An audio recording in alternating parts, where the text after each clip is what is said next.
নমস্কার। আজ 14 ফেব্রুয়ারি 2026 আমাদের এই ত্রিপুরা ভ্রমণের তৃতীয় দিনে আপনাদের সকলকে স্বাগত জানাই। আবার আমরা এখন চলেছি ছবিমুড়ার উদ্দেশ্যে। সকাল সকাল ত্রিপুরেশ্বরী মন্দিরে আমরা পুজো দিলাম। পুজো দিয়ে এখন চলেছি ছবিমুড়া। আমাদের সঙ্গে রয়েছেন গোপাল, আমাদের ড্রাইভার দাদা আমাদের নিয়ে যাবেন। পরে ডিটেলস ওনার ব্যাপারে আপনাদের জানাবো।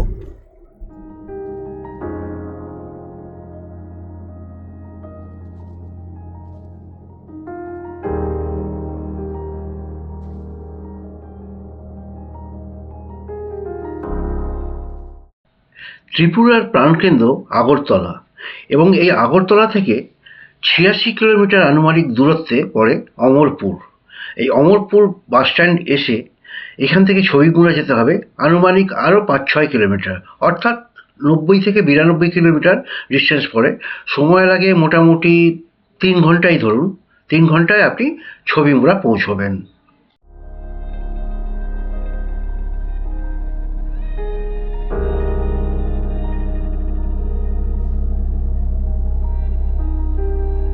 নমস্কার, আপনারা দেখছেন এক্সপ্লোরার হাবুস চ্যানেল।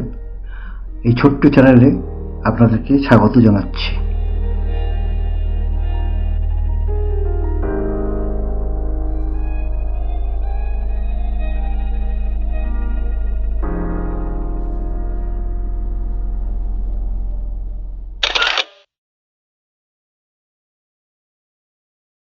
ছবিমুড়া আমাদের স্বাগত জানাচ্ছে। এখান থেকে আর ৫-৬ কিলোমিটার ভেতরে ছবিমুড়ার মেন ঘাট, যেটা আমরা যাব, যেখানে চল।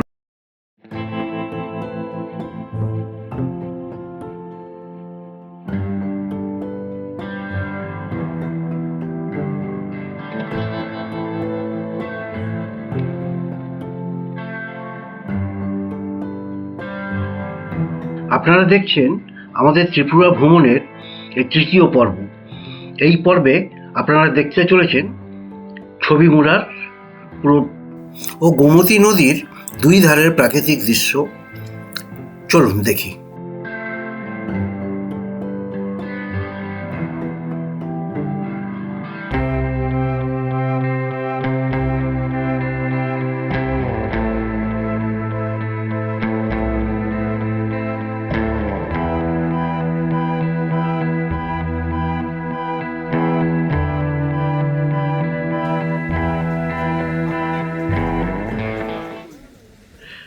ছবিমুড়া এসে পৌঁছলাম। দূরে দেখুন ওই জেটি দেখা যাচ্ছে, পাশেই গোমতী নদী। ওইখান থেকেই আমাদের বোট ছাড়বে। চলুন আস্তে আস্তে এগিয়ে যাই, দেখা যাক বোট পাওয়া যায় কিনা।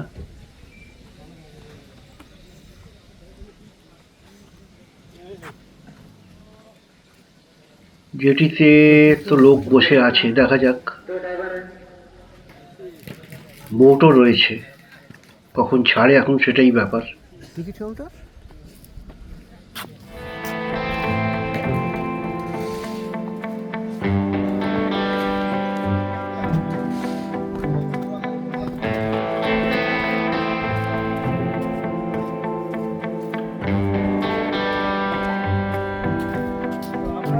হ্যাঁ, যাবো।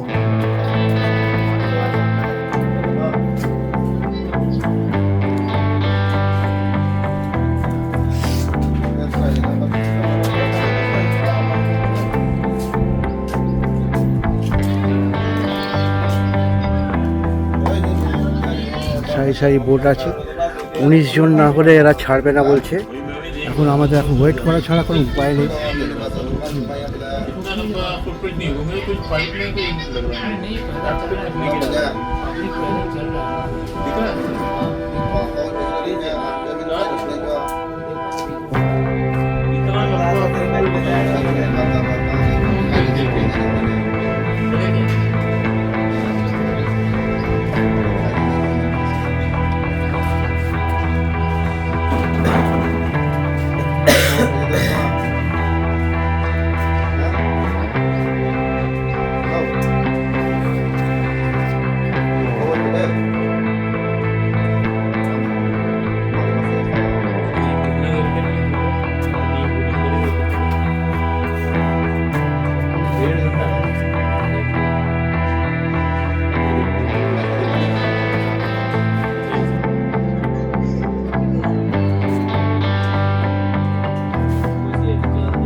19 জন না হলে এরা ছাড়বে না। আমরা এখন ওয়েট করছি, আমরা এখন 9-10 জন আছি।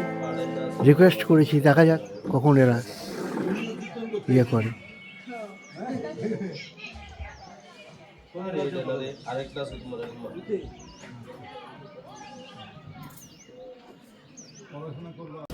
हाँ रेडी। हम बोले थे हाथ दे दे कर लीजिए। ये सब पहन लो, अगर पलटी हो जाएगा तो। वो सर मुझे तो सीजन नहीं आता है। अरे तो तुमसे मुँह ही नहीं आता है, आप तो फ्लोट ऐसे करते रहोगे ना। कैसे करूँगा? इससे करना हाँ मैडम। हेलो। এই ভালো করে ঘুরিয়ে দেবে, আর এরা আসবে না, সেই দিল্লি থেকে এসছে। ঠিক আছে, ভালো করে ঘুরে সেলফি টেলফি ছবি টবি নিয়ে নেবে। আমাদের যাত্রা শুরু হলো। কালাঝোড়া পর্বতের এই বুক চিরে বয়ে চলেছে গোমতী নদী, এবং এই গোমতী নদীর উপরই আমরা এখন বোট রাইডিং করব। আমরা দেখে নেব গোমতীর দুই ধারে এই কালাঝোড়া পাহাড়ের পর্বতশৃঙ্গের যে মানে বিশিষ্ট যে শিল্পকলার যেটা অপরূপ সৃষ্টি হয়েছিল আজ থেকে প্রায় 500 বছর কি 700 বছর আগে আর কি। এই যে কার্ভিংসগুলো দেখার মতন, সেগুলো দেখব। একটা গুহা আছে, সে গুহাটাও আমরা দেখব। চলুন।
কালাঝোড়ার এই পর্বতগাত্রে প্রায় 37টি দেবদেবীর মূর্তি পরিলক্ষিত হয়, যার মধ্যে গণেশ, শিব, বিষ্ণু এবং দুর্গা মাতা তো আছেনই।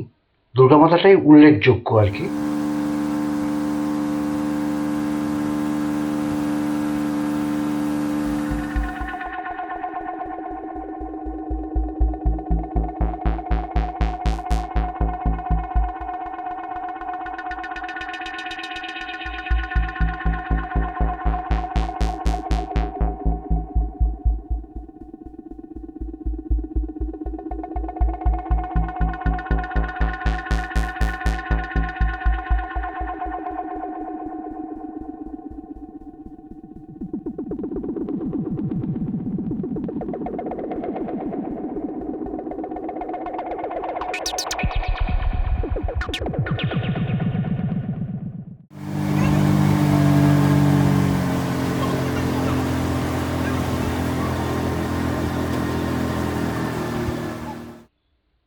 দুপাশে গভীর জঙ্গল, গোমতী নদী বয়ে চলেছে। এই গোমতী নদীকে জঙ্গলকে অ্যামাজন অফ ত্রিপুরা বলা হয়। দৃশ্যটা আপনারা দেখুন। এটি সোজা গিয়ে মেঘনা নদীতে মিশেছে বাংলাদেশ।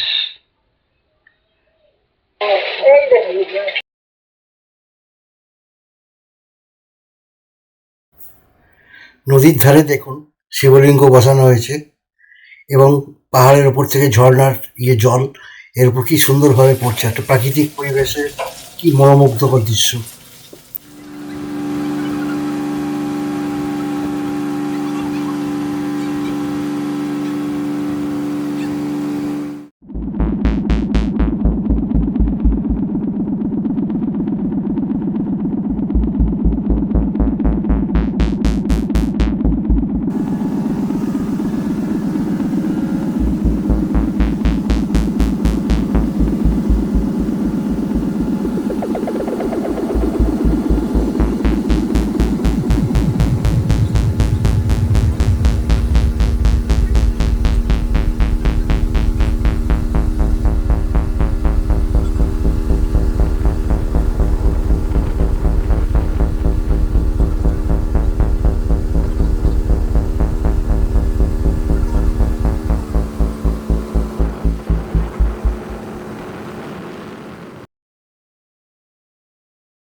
আমরা এসে পৌঁছলাম কালাঝারি পাহাড়ের গায়ে খোদিত এই মহিষাসুর মর্দিনী বা দুর্গা মাতার সামনে। স্থানীয় ভাষায় এটাকে আবার চক্রক মাতা বলেন। কি অপূর্ব দৃশ্য দেখুন, প্রায় 90 ডিগ্রি মানে খাড়া এই পাহাড়ের ইয়েতে গায়ে কিভাবে খোদাই করে এই মূর্তিটি আঁকা হয়েছিল বা খোদিত করা হয়েছিল, মানে ভাবতেই অবাক লাগে।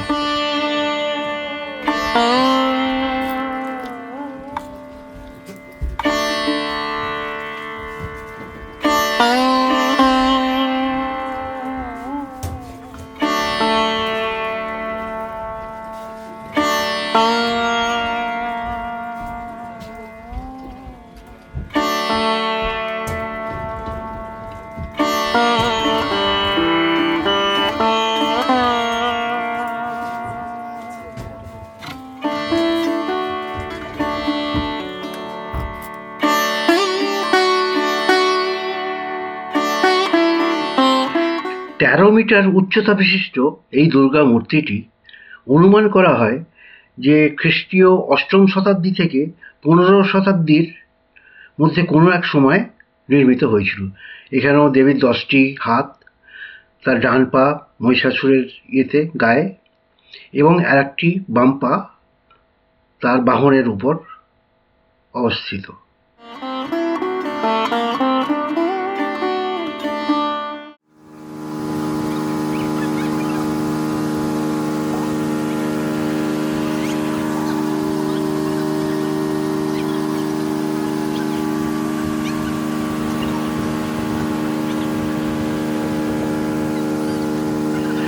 দুর্গা মাতাকে প্রণাম জানিয়ে আমরা পরবর্তী গন্তব্য এই কালাঝরা পাহাড়ের এক দুর্গম গুহার উদ্দেশ্যে রওনা হলাম। খুবই দুর্গম সেটা, চলুন দেখবেন, চলুন।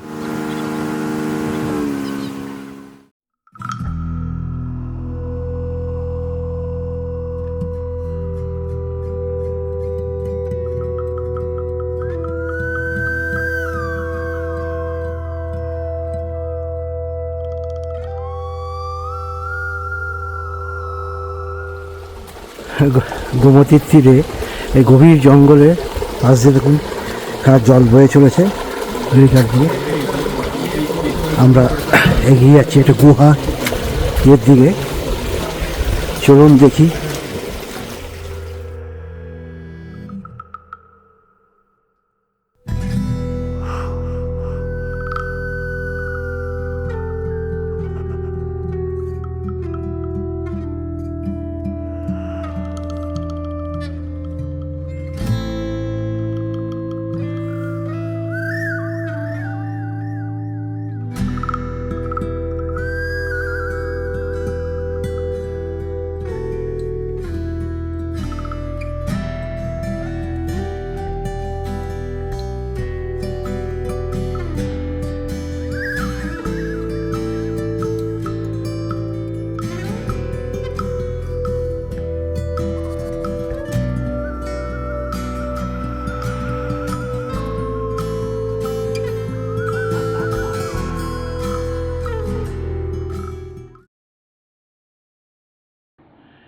আপনারা দেখতে পাচ্ছেন এই গিরিখাতের দুপাশে পাহাড়ের গায়ে ত্রিপুরা ট্যুরিজমের থেকে কি সুন্দর একটা মানে রাস্তা বাঁধিয়ে দিয়েছে এবং সঙ্গে ফেন্সিংও দিয়ে দিয়েছে যাতে কোনো দুর্ঘটনা বা অঘটন না ঘটে।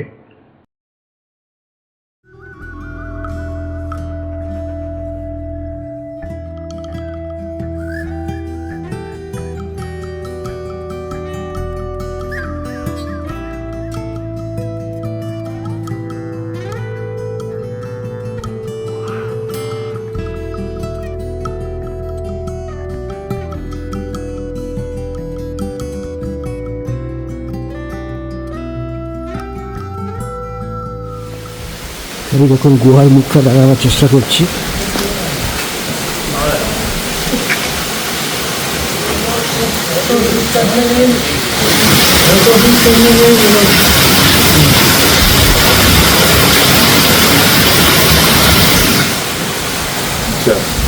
ये सब बना है ना, बाद में जाके कुकिंग किया। ये कब बना है किसी को नहीं पता है। ये कब बना है किसी को नहीं पता है। ये राजा और राजा के टाइम पे किसी का जो मिला है।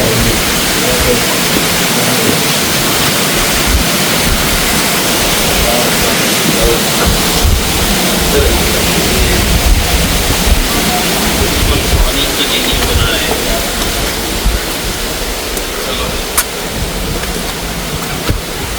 बारिश के टाइम पे इसके ऊपर से पानी जाता है। हाँ, सीढ़ियों के ऊपर से। बहुत बढ़िया। तो जाएगा ही जाएगा। बारिश होगा। उनको स्ट्रक्चर बना गया है।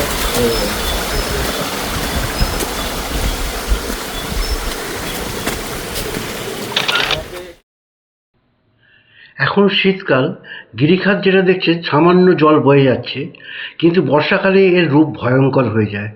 দুধারের রাস্তা পুরো প্লাবিত করে দেয় এবং এই গিরিখাত দিয়ে পুরো জল বয়ে সোজা গোমতী নদীতে গিয়ে পড়ে। তখন এখানে ঢোকা প্রায় অসম্ভব হয়ে পড়ে। चलो ये पानी है क्या नीचे? হ্যাঁ, পানি। পানি তো হবেই। আমি অনেকটা গিয়েছিলাম, তারপরে কি অনেক ছোট হয়ে গেছে। মোবাইল হ্যাঁ, অনেকটা গিয়েছি, তারপরে ওই ভিতরটা অনেক ছোট। সার্চ লাইট আনতে পারলে ভালো হতো।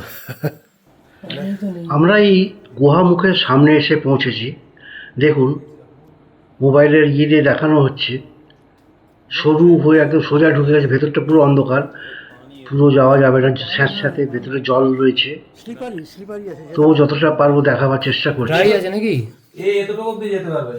ওইটুকু यहाँ पे पानी है तो वहाँ पे भी होएगा ही। इधर ऊपर से भी आ सकते हैं। नहीं, उतना से जाके फायदा क्या, उतना तक उधर जाके फायदा क्या? दो रास्ता है, नहीं नहीं नहीं। कुछ है भी नहीं, वो किसी को पता भी नहीं, कोई अंदर गया ही नहीं। अपना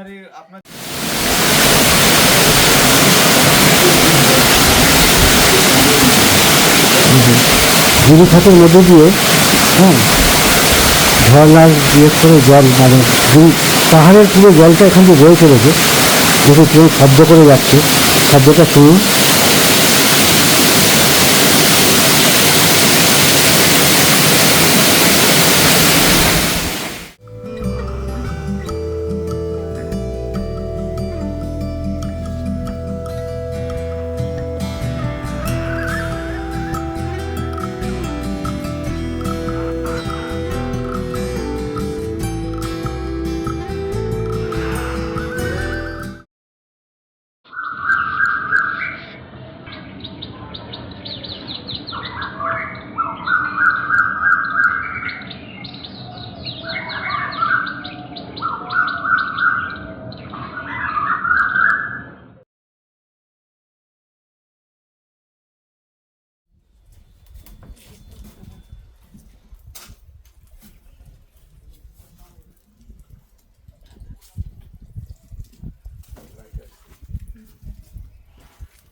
গোমতীর তীরে আমরা দাঁড়িয়ে আছি, সুন্দর হাওয়া বইছে।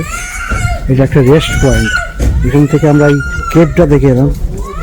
মানে প্রাকৃতিক গিয়ে কি সুন্দর। এসে আমরা এই এখানে রেস্ট নিচ্ছি। আমাদের লঞ্চ এক্ষুনি আবার আসবে, এর পরেই আমরা আবার অন্য জায়গার উদ্দেশ্যে যাত্রা শুরু করব। চলুন।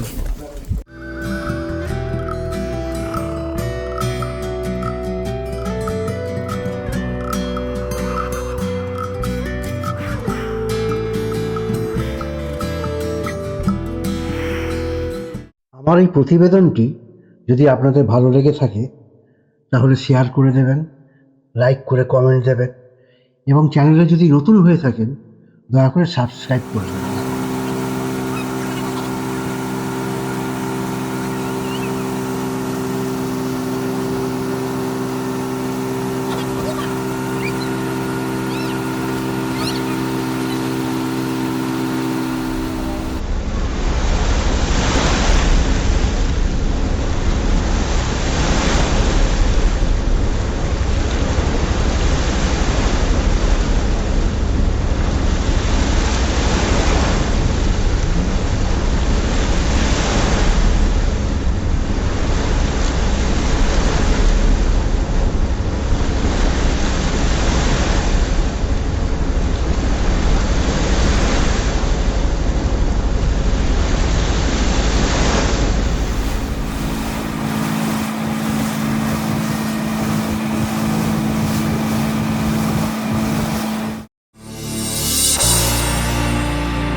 আমাদের ত্রিপুরা ভ্রমণের এই তৃতীয় এপিসোডে আপনারা এতক্ষণ দেখলেন গোমতীর বক্ষে আমাদের এই নৌকোবিহার এবং কালীঝুড়ি পাহাড়ের দুই ধারে পাথরের ওপর খোদাই করা বিখ্যাত সব চিত্র এবং এক গুহা। এবার আমরা ফিরে যাব আমাদের পরবর্তী পর্বে। আসতে চলেছে ত্রিপুরার আরও নানান দ্রষ্টব্য স্থান এবং আপনারা দেখতে পাবেন আমাদের ভিডিওতে। আপনারা সঙ্গে থাকুন, পাশে থাকুন। দেখা হবে পরের এপিসোডে।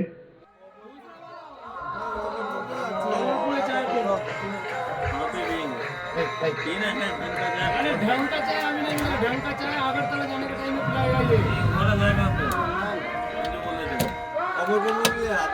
खत्म। वहाँ पे चला है।